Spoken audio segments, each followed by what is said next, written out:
غزہ پر اسرائیلی بربریت اور مظالم پر بحث کے لیے بلایا گیا سینٹ اجلاس سینیٹر رانا مقبول حسین کے تعزیتی اجلاس میں تبدیل کر دیا گیا۔ ایوان میں رانا مقبول اور سابق سینیٹر ایس ایم ظفر کی وفات پر تعزیتی قراردادوں کے علاوہ کشمیریوں سے یکجہتی کی قرارداد بھی متفقہ طور پر منظور کی گئی۔ مزید جانتے ہیں ملک سعید اعوان کی رپورٹ میں۔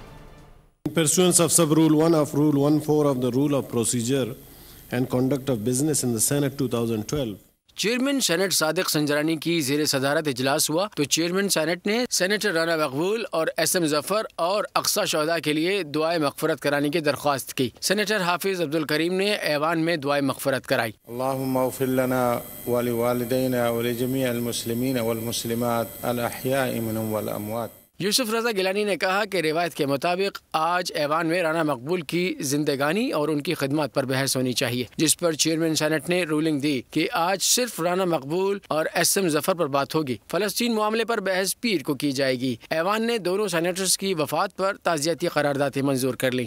I now put the resolution before those who are in favor of the resolution may say aye.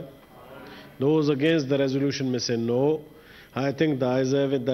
The resolution is passed unanimously.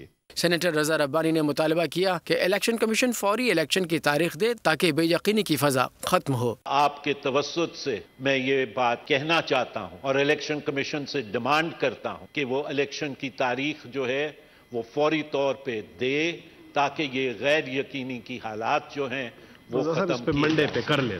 Senator کامل علی آغا کی جانب سے کشمیریوں سے اظہار یکجہتی کی قرارداد بھی متفقہ طور پر منظور کر لی گئی۔ بعد میں سینٹ اجلاس پیر تک ملتوی کر دیا گیا۔ The House stands adjourned to meet again on Monday, the 38th October 2023 at 2:30 p.m. Subscribe کریں اور بیل دبائیں تاکہ کوئی خبر رہ نہ جائے۔